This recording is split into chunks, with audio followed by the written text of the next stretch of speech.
Amém, vamos a isso. O título da minha mensagem hoje é Vivendo pelo que não se vê. Vivendo pelo que não se vê. Deixa eu fazer uma pergunta aqui para os homens que estão aqui. Você já tentou colocar um parafuso em um lugar tão apertado, pequeno, que você não consegue enxergar e você vai apenas no tato? Homens, me ajudem. Ok. Não é uma sensação que vai te dando raiva, uma raiva, porque você vai colocando aquele negócio, mas você não está vendo, e aquilo cai para o lado e não dá. Daqui a pouco você está há 5 minutos girando, achando assim, mas não é possível, o parafuso nem estava dentro do buraco, o parafuso estava para o outro lado. Já tiveram essa sensação? Já, ok. Mas eu também vou ajudar nessa mensagem as mulheres. Eu pedi ajuda aqui, é claro, né? Como é que é a sensação de ter que passar o rímel no escuro e sem espelho? Eu nem sabia que isso era uma dificuldade. É ruim mesmo, não é? Aí você está passando, tudo isso aqui, gente, eu pedi ajuda, tá bom? Ajuda para universitárias. E você está passando, olha eu passando, isso aqui tem que fazer um corte nesse negócio. E aquilo entra no olho, não entra no olho às vezes, entra no olho às vezes, ok, machuca, é ruim, é desconfortável, porque você não está vendo, você não consegue ter certeza se as coisas estão indo bem, se outras coisas não estão indo mal. Quem é que já teve bebê aqui? Pais e mães já tiveram bebês ou têm bebês nesse exato momento, ok? Vocês já tiveram a sensação completamente esquisita de acordar de madrugada com o bebê chorando e ter que ir buscar ele no berço e você não quer acender a luz? Eu sei que alguns de vocês têm histórias engraçadas para contar sobre, mas sabe, a Débora trabalha com mães e bebês. Na verdade, nós trabalhamos com mães e bebês já há alguns anos, e sempre nos chegam vídeos maravilhosos. Eu quero compartilhar um vídeo com vocês hoje, que nos chegou, eu acho que talvez alguns de vocês já viram esse vídeo. O bebê acorda, a mãe vai pegar o bebê, a luz não está acesa, e obviamente ela vai pegar o bebê de cabeça para baixo, pernas para cima. Opa, tem alguma coisa errada aqui. Virando o bebê. Gente, já aconteceu isso com alguém? Comigo já aconteceu. Eu fui pegar o Theo, nosso primeiro filho, no berço de madrugada. Eu disse, eu não vou acender essa luz, mas nem que me paguem eu acendo essa luz. Eu fui pegar, e você pega pela cintura, quando você vira, você vai nanar, você diz, tem alguma coisa esquisita nessa cabecinha. Cara, é maravilhoso isso, quando nós não estamos vendo aquilo que nós estamos fazendo. Mas sabe, o título da mensagem que eu acabei de falar para vocês é Vivendo pelo que não se vê. Você sabia que o convite de Deus para mim e para você é vivermos por aquilo que não vemos? Você sabia disso? Para aqueles que não sabiam, eu sei que isso pode soar a coisa mais incoerente e mais maluca do mundo, eu sei, para mim também soa, mas é o convite de Deus para cada um de nós, para cada um daqueles que são filhos e filhas de Deus, porque o mundo em que Deus nos colocou é completamente diferente, a forma que acontece da forma que Deus espera que nós vivamos. Sabe, um dos meus versículos favoritos na Bíblia está em 2 Coríntios, no capítulo 5, no versículo 7, quando Paulo escreve a essa cidade, a essa igreja, e diz, porque vivemos pela fé e não pelo que vemos. Vivemos pela fé e não por aquilo que nós vemos. Eu sei que talvez possa estar causando estranheza a você, quem sabe é a primeira vez que você está entrando numa igreja, mas calma, eu vou explicar muito bem isso, e por que viver por aquilo que nós não vemos é o melhor de Deus para nós. Sabe, é exatamente aqui, que nós falhamos muitas vezes como seres humanos, é exatamente nesse ponto. Nós queremos viver por aquilo que nós vemos e não por aquilo que nós sabemos que está lá. É como o rímel no escuro, você sabe que está lá, você não enxerga. Não é a sua preferência usar o rímel no escuro, mas se tem que usar, você usa. Até que você enfie ele dentro do seu olho, cause um machucado e você tenha que ir para o hospital. Eu garanto que nesse momento você vai deixar de usar rímel no escuro. A nossa preferência não é pegar bebês das pernas para cima e a cabeça para baixo, mas a gente faz até o momento que Quem sabe a gente derrube o bebê e a gente cause uma estranheza completa. E aí, a partir desse momento, nós não faremos mais, certo? Sim ou não? Porque nós não queremos viver por aquilo que nós não conseguimos ver. Tudo bom, meu amigo? Tudo bom, Mateus? Tudo bom? Você está bem? Show de bola? Gostou? Qual música você mais gostou hoje? Olá. Olá. E aquela do Milagres, você gostou? Sim.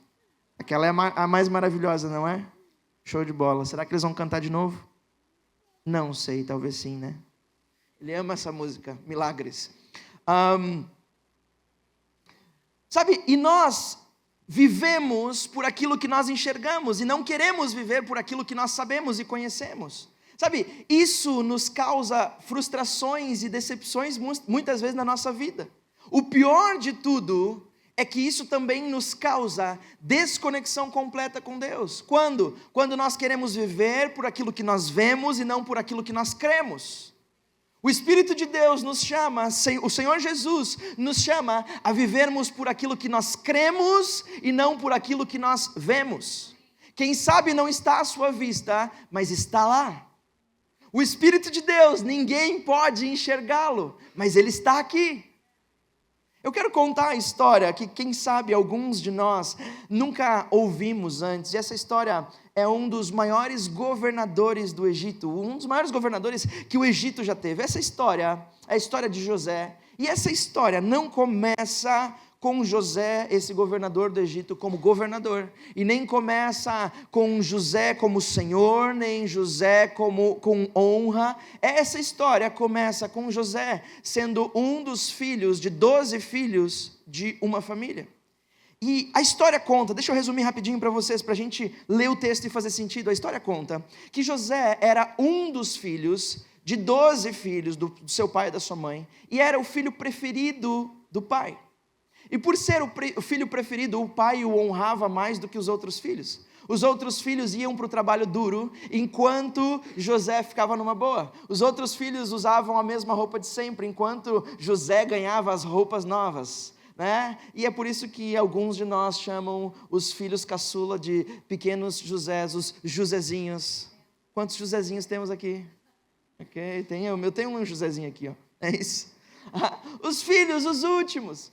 E sabe, só que a história começa a complicar muito, porque os irmãos de José começam a se indignar com José, e com a maneira com que o pai o cuidava, com a maneira com que o pai honrava José e não honrava os irmãos. Então os irmãos fazem um plano, e o plano é, nós vamos pegar José, nós vamos matar José.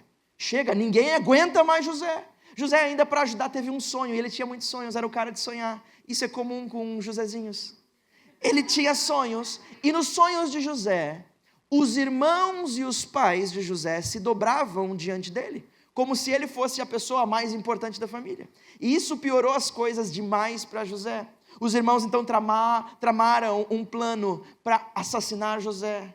E foram para isso, levaram José para o campo, bem distante do pai e da mãe, e jogaram José numa cova e queriam matar José. Acontece que um dos irmãos não permitiu que isso acontecesse. Então o que eles fizeram para finalmente viverem sem o peso do Josézinho em casa, foi venderem José como escravo. E José é vendido agora como escravo de filho mais honrado e mais amado da família. José passa a ser um escravo. E o texto que nós vamos ler é exatamente esse. O texto está em Gênesis, no capítulo 39, no versículo 1, 2 e 6. Nós vamos pular ali alguns versículos para chegar no 6. Mas você pode ler em casa, fique à vontade. Eu vou ler na versão A Mensagem. E diz assim a palavra do Senhor: José foi levado para o Egito pelos ismaelitas, e ali foi comprado deles por Potifar, um egípcio que era um dos oficiais do faraó e administrador da casa real. Mas o Eterno estava com José, e tudo dava certo para ele, de tal forma que acabou indo morar na casa do seu senhor egípcio. Potifar reconheceu que o Eterno estava do lado de José e o abençoava em tudo o que o escravo fazia. Sabe, a história de José, a vida de José, nos mostra que ainda que as circunstâncias que nós estejamos vivendo não sejam as ideais e nem sejam aquelas que nós gostaríamos de estar vivendo nesse momento, o Eterno pode estar conosco. Você prestou atenção nisso? O texto está falando que José agora não era mais filho de alguém, José agora era escravo de alguém.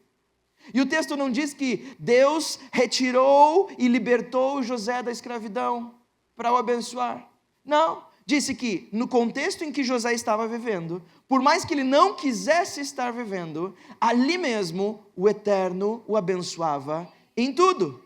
De tal maneira que o seu próprio dono entendeu isso e disse: olha, eu quero esse cara perto de mim, porque eu percebi que Deus abençoa José em tudo que ele faz. Então eu quero esse escravo cada vez mais perto de mim. Sabe, deixa eu te falar uma coisa, mesmo que nós estivermos, mesmo que você esteja, quem sabe, vivendo agora, nesse exato momento, uma temporada que você não gostaria de estar vivendo, o Eterno pode te abençoar em tudo que você fizer. Will, mas como assim? Sim, ele era escravo, e ainda assim, sendo escravo, Deus o abençoava em tudo. O Eterno o abençoava em tudo. Eu sei que deve estar passando pela sua cabeça agora, não, mas para aí só um pouquinho. Tem alguma coisa errada nesse texto.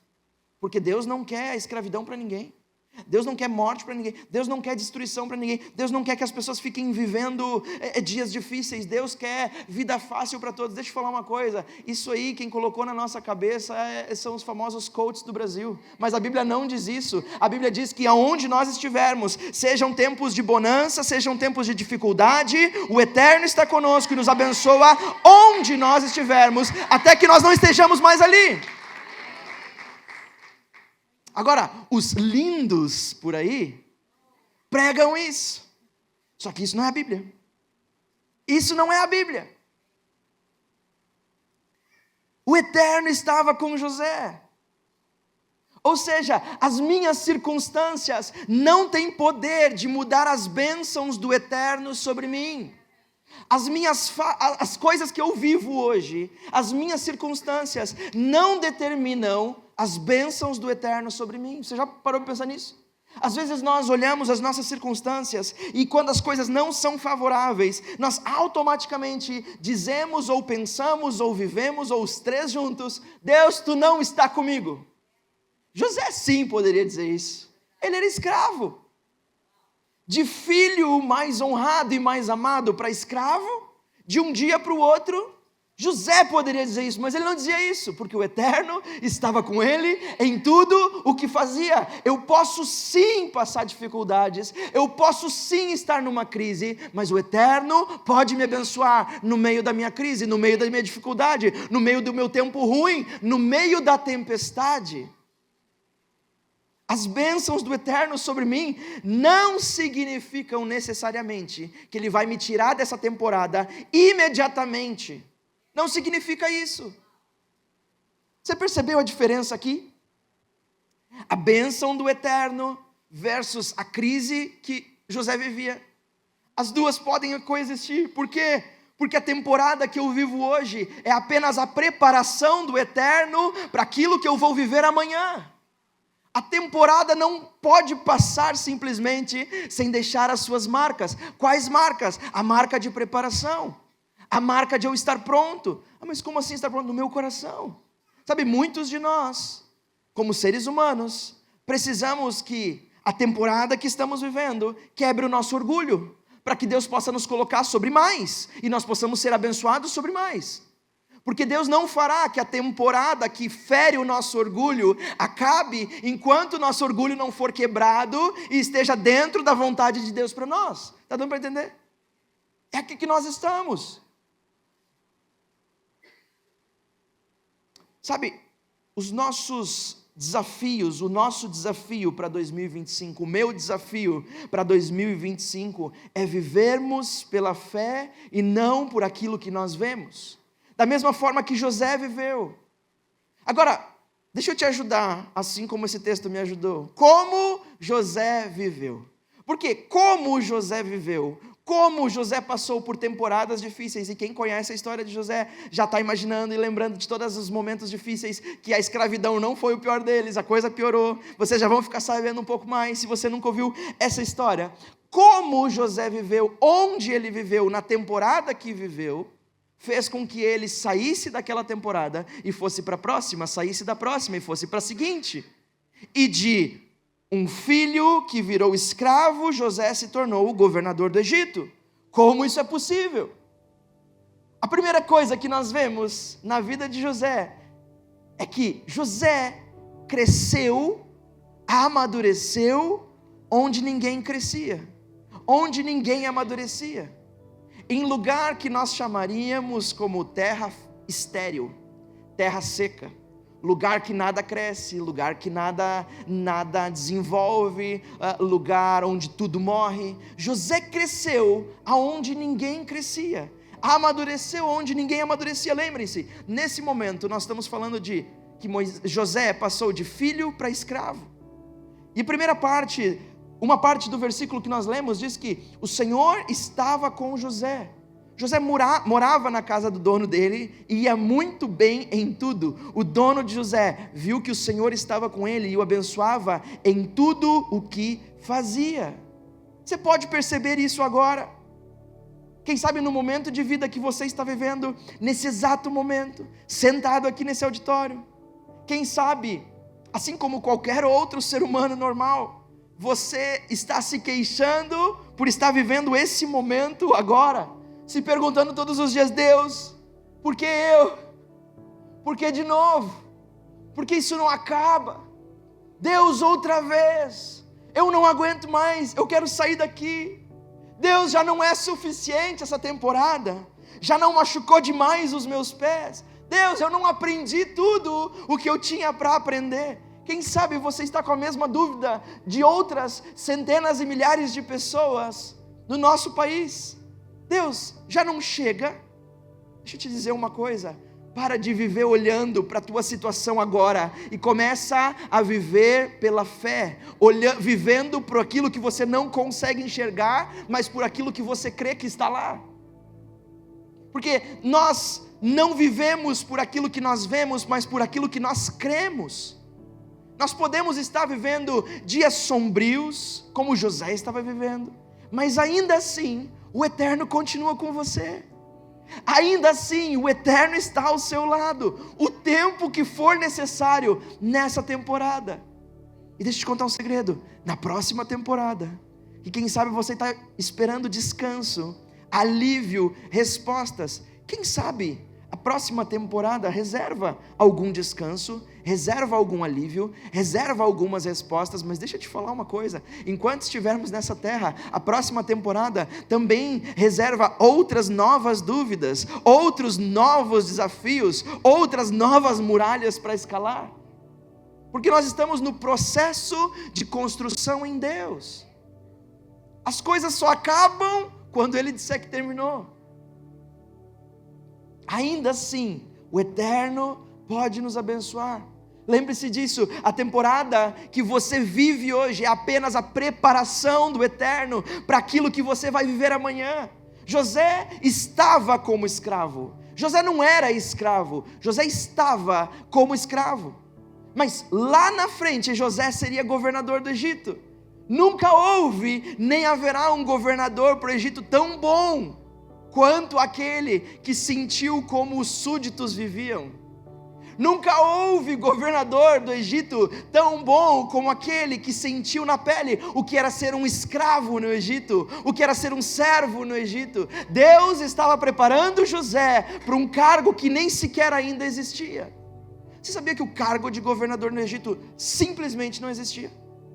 Deus criou um cargo de governador no Egito que era abaixo do rei, abaixo do faraó, para que José fosse honrado. É isso mesmo, sabe? Deus pode criar coisas que não existem simplesmente para te levar para o próximo nível. Por isso que nós vivemos não por aquilo que nós vemos, mas por aquilo que nós cremos. José estava em preparação para o seu futuro, mas mesmo como escravo, mesmo na temporada que até o momento era a temporada mais difícil de José, O Eterno não o deixou, não o abandonou. Do mesmo modo, é assim comigo e com você hoje. Ainda que nós estejamos vivendo a maior crise dos últimos tempos, a maior crise que já vivemos, o Eterno não vai nos abandonar, vai seguir nos abençoando em tudo que fizermos, ainda que não estejamos na temporada que gostaríamos, porque é tempo disso. As bênçãos do Eterno, elas podem conviver com a temporada difícil que nós vivemos. Em segundo lugar, nós vemos que José, além de crescer aonde ninguém crescia, José prosperou onde todos morriam. Porque, lembra que eu falei para vocês que a história ia piorar bastante? Lembram disso? Para aqueles que não ouviram essa história ainda, acontece que José estava servindo na casa do seu senhor Potifar. E a mulher de Potifar, essa Potifira, ela estragou ainda mais a vida de José.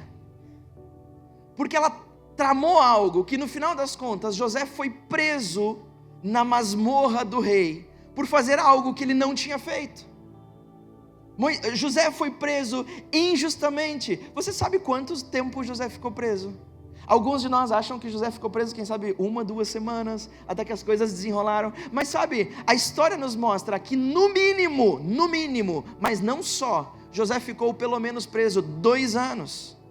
A maioria dos estudiosos acreditam que foi entre 2 e 3 anos de prisão por algo que ele não fez, por um crime que ele não cometeu. Ele foi injustiçado de filho mais amado para escravo. Eu imagino que se eu e você estivéssemos nessa condição, nós diríamos: pronto, não tem como descer mais.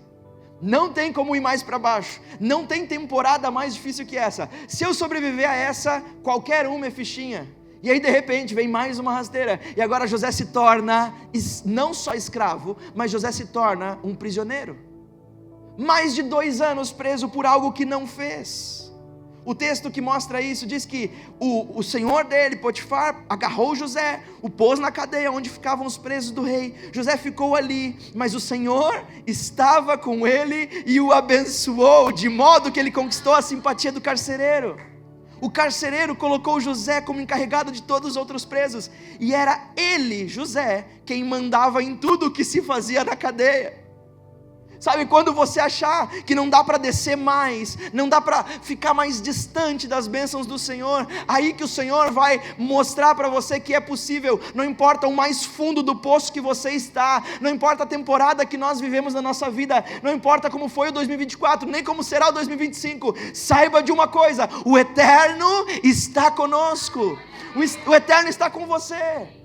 Ah, mas o trabalho não está indo tão bem como eu queria. O Eterno está com você. Mas sabe, a minha família, eu gostaria que estivesse vivendo outros dias. O Eterno continua com você. Mas sabe de uma coisa, às vezes eu sinto um vazio na minha vida. O Eterno está com você. Mas sabe de uma coisa, às vezes parece que tudo anda de ré na minha vida. O Eterno segue com você. Ele não te abandona por causa das circunstâncias que você vive. Diferente de amigos que te abandonam de acordo com as circunstâncias que você vive. Diferente de pessoas de carne e osso que se aproximam dependendo das circunstâncias que você vive. Dependendo de pessoas no trabalho que são mais teus amigos ou amigas, teu ombro amigo e companheiro, dependendo da situação que você está vivendo.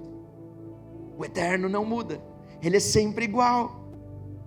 Você pode pensar que a história de José chegou no final, pronto, não tem mais para onde ir, mas parece que para José sempre tinha como piorar. Preso 2 anos injustamente. A realidade agora é que José era escravo, era prisioneiro, mas o Eterno continuava com ele. Você percebeu que o primeiro texto que nós lemos dizia que José era tão bom escravo, tão bom, que o dono dele disse: não, você vem morar comigo.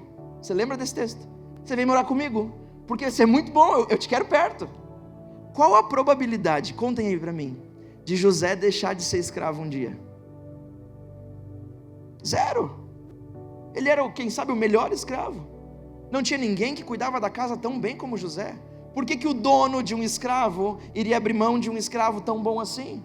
Provavelmente, se José continuasse na circunstância de escravo, ele seria escravo até o último dos seus dias, mas Deus tinha outro plano para José, e Deus usa algo que parecia muito pior para libertar José da escravidão. Deus usa uma prisão injusta por 2 anos para libertar José da escravidão. Will, como assim? Deus pode usar coisas nas nossas circunstâncias diárias e nosso ano que não parecem boas circunstâncias, mas tudo o que Ele faz coopera para o bem daqueles que o amam. Ei, a circunstância que você está vivendo não é nada para o Deus que fez os planos para você. É como se eu e você fôssemos espectadores de um quadro pintado, e esse quadro pintado é a nossa vida. E se você chegar muito perto do quadro, a única coisa que você enxerga no quadro são pequenas manchas, quem sabe vermelha, e quem sabe preto, e você diz, cara, isso não está bonito, isso não é legal, eu não aguento mais viver desse jeito. E é assim que a gente vive a nossa vida muitas vezes, quando nós vivemos por aquilo que vemos. Nós estamos próximos demais do quadro, próximos demais da pintura que Deus pintou, que é a nossa vida. Mas Deus não está aqui, Deus está longe e distante, e Ele não vê só borrões de tinta preto e vermelho. Deus vê um quadro lindo e maravilhoso. Só você não consegue ver ainda, se você continua vivendo por aquilo que vê. Mas quando você decide viver por aquilo que não se vê, você enxerga o quadro completo e você diz, uau, Jesus, eu não acredito, eu não sou digno de viver essa vida que o Senhor tem para mim. Mas só consegue ver isso quem vive pela fé e não por aquilo que os seus olhos podem ver. Quantas vezes nós nos sentimos nessa posição? Não tem mais como piorar. Cheguei ao fundo do poço e de repente descobrimos que a máxima popular é verdadeira. Nada está tão ruim que não possa piorar. Sabe, Deus usa caminhos que nós não podemos nem imaginar para nos transformar em algo que também nunca poderíamos imaginar. José estava prisioneiro, mas isso também não impediu o Eterno de abençoá-lo na prisão. José era tão excelente como prisioneiro que o carcereiro deu as chaves da prisão para José, deu o governo da prisão para José. Qual a probabilidade, vocês acreditam, de alguém entregar as chaves da cadeia na mão de um preso? Mas José era excelente, mesmo em circunstâncias terríveis. José continuava amando o Eterno, mesmo em circunstâncias terríveis. José colocou ordem no caos. José foi luz no lugar onde não havia luz. José foi luz, mesmo sentindo que todas as luzes já haviam se apagado para ele. Sabe, esse é um negócio de prosperar aonde todos morrem, ser ordem no caos, ainda que esse também seja o meu caos. Se tornar ordem no caos para outras pessoas, ainda que esse também seja o meu momento de caos. Ser luz na escuridão, ainda que essa também seja a minha escuridão. Sabe, a minha escuridão não me dá direito de sentar e cruzar os meus braços. O meu caos não me dá direito de sentar e cruzar os braços, porque eu não vivo por aquilo que vejo, vivo por aquilo que creio. E se creio naquilo que estou anunciando, eu vou ser luz, por mais que esteja faltando luz para mim. Eu vou ser ordem, por mais que o caos esteja imperando no meu momento de vida agora. Porque enquanto eu sou luz e sou ordem para os outros, Deus me prepara para viver a minha luz e a minha ordem. Como eu posso fazer isso?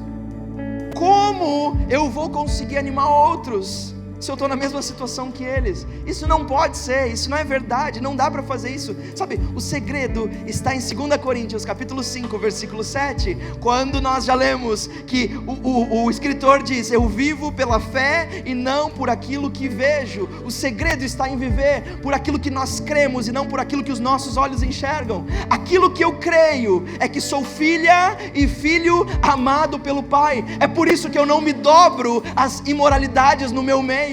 Aquilo que eu creio é que sou mais que vencedor em Cristo, por isso que eu não me vendo às oportunidades duvidosas. Aquilo que eu creio é que eu sou geração santa e escolhida de Deus, é por isso que eu não me curvo à cultura desse mundo. Aquilo que eu creio é que o meu Pai é dono do ouro e da prata, e é por isso que eu não permito que o meu coração duvide. Aquilo que eu creio é que os planos do Eterno a meu respeito são planos de paz e não de mal, para me dar o fim que eu desejo. É por isso que eu não permito que a minha paz seja roubada em momento algum. Eu vivo pelo que creio e não por aquilo que vejo. Ainda que o caos esteja imperando nas minhas circunstâncias, eu continuarei vivendo por aquilo que creio. Eu posso estar prisioneiro, mas eu sou governador, mas eu posso estar prisioneiro. As minhas circunstâncias atuais não vão dizer quem eu sou. Só um tem poder de dizer quem eu sou, e o nome dele é Jesus Cristo, o Deus da minha vida, o Salvador da minha existência. Só Ele pode dizer quem eu sou, e é o mesmo que me abençoa em tudo o que eu faço. Sabe, viver por aquilo que não se vê, mas por aquilo que se crê, é o segredo da vida. Esse é o meu segredo. Se talvez vocês estavam se perguntando, é o meu segredo. Viver pela fé, por aquilo que eu creio e não por aquilo que eu vejo. Ah, Will, mas tu não duvida às vezes? Puxa vida, por dia eu não sei contar quantas vezes. Mas tu não desanima? Muitas vezes. Mas e como que se sai disso? Lembrando que o meu Senhor Jesus morreu para que eu pudesse viver pela fé, por aquilo que creio, por aquilo que Ele já fez na vida de outras pessoas, por aquilo que Ele fez na vida de outros personagens da Bíblia. Se eu vejo que está lá, eu sei que Ele tem poder. Sabe, ainda que a minha situação atual não seja aquela que eu gostaria de estar vivendo, eu posso ser abençoado pelo Eterno em tudo o que eu fizer, porque o meu rótulo não está naquilo que eu estou vivendo agora, mas nas promessas do Eterno para mim. Sabe de uma coisa? Eu não sou escravo, eu posso estar escravo, assim como José estava. Eu não sou prisioneiro, eu posso estar prisioneiro. O ponto que eu estou agora na viagem não é o meu destino, é só um ponto na minha viagem. Esse não é o meu destino. Agora, o ponto aqui hoje é: não importa a situação que você se encontra nesse momento, o Eterno pode te abençoar em tudo que você fizer, mesmo no meio do caos que você está vivendo. Talvez esse caos chegue ao fim hoje, se for a vontade do Eterno, mas se ainda assim não for, não se preocupe, Ele está contigo e Ele pode te abençoar, mesmo no meio do caos. Sabe, é por isso que muitas pessoas às vezes pensam e dizem: olha, eu creio em Jesus, eu entreguei a minha vida para Ele, eu tenho a alegria de ser filho e filha dele, mas às vezes eu sinto tristeza, às vezes eu sinto que as coisas não estão em ordem. Bem-vindo ao clube, essa é a vida. José também sentia, afinal de contas, escravo, prisioneiro, quase morto, quase assassinado pela sua própria família. Mas isso não muda o fato de que o Eterno segue com você. O que precisa mudar é a sua perspectiva da vida. Você está olhando por onde? Você está vivendo por onde? Por aquilo que os teus olhos estão te mostrando, por aquilo que as pessoas estão dizendo a teu respeito, por aquilo que as circunstâncias estão falando a teu respeito, ou você está vivendo pela palavra de Deus? Você está vivendo por aquilo que Ele disse ao seu respeito, que se ainda não se cumpriu, não é não para você, é ainda não, é ainda não.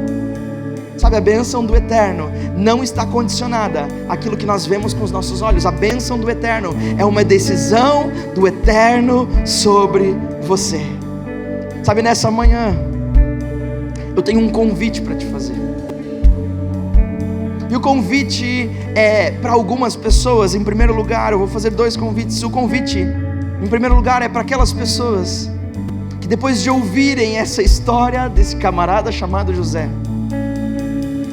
que mesmo como escravo, mesmo como prisioneiro, ele seguiu sendo fiel e vivendo pela fé, por aquilo que cria e não por aquilo que enxergava. Sabe, os olhos de José só viam masmorras escuras, correntes. Os olhos de José só viam um trabalho escravo, sem recompensa, sem reconhecimento. Mas José não vivia por aquilo que ele enxergava. José era um sonhador, ele vivia por aquilo que ele cria. Ele sabia que a visão que havia tido anos e anos antes, a respeito de que todos se dobrariam a ele, ele sabia de quem aquela visão veio. E porque ele cria no sonho e na visão de Deus para ele, José não se dobrou, José não perdeu a coragem, José não perdeu a força, porque ele vivia por aquilo que ele acreditava. E era só ainda não. Sabe, meu convite aqui em primeiro lugar é para aquelas pessoas que hoje precisam tomar uma decisão. E essa é literalmente a decisão mais importante da sua vida. Foi para mim a decisão mais importante da minha vida, foi para minha esposa, foi para minha família, foi para todos os que eu conheço. A decisão de se juntar àqueles que podem viver pela fé. Como assim, Will, eu não posso viver pela fé? Você só pode viver pela fé se você tem o autor da fé. Se você está no autor da fé. Como assim fé não é acreditar? Não. Acreditar em alguma coisa é uma coisa. Fé não é isso. Fé não é a mesma coisa que crianças têm quando estão atrás de um bolo cheio de velas no seu aniversário. E os adultos dizem, façam um pedido agora.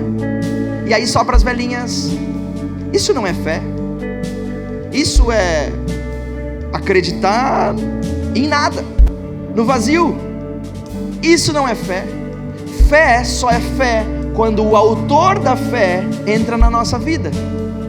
Fé só é fé quando aquele que cria fé em nós acessa o nosso coração, as áreas mais difíceis, as áreas mais escuras. Fé só é fé quando o autor e aquele que continua acrescentando fé no nosso coração está morando dentro de nós. Mas isso não são todas as pessoas, Will, não são.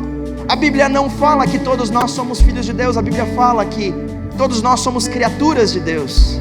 Mas filhos são aqueles que aceitam a obra de Jesus na cruz. Filhos são aqueles que aceitam a redenção de Jesus. Filhos são aqueles que aceitam o convite de Jesus, batendo a porta, dizendo, ei, eu preciso entrar no teu coração, eu quero ser a tua fé, eu quero ser a tua visão, eu quero ser a tua história, eu quero transformar completamente os teus dias. Não importa que você está como escravo, não importa que você está como prisioneiro, porque eu tenho governo para você, eu tenho uma vida nova para você, eu tenho um outro coração para você, um outro caráter, uma outra vida para você.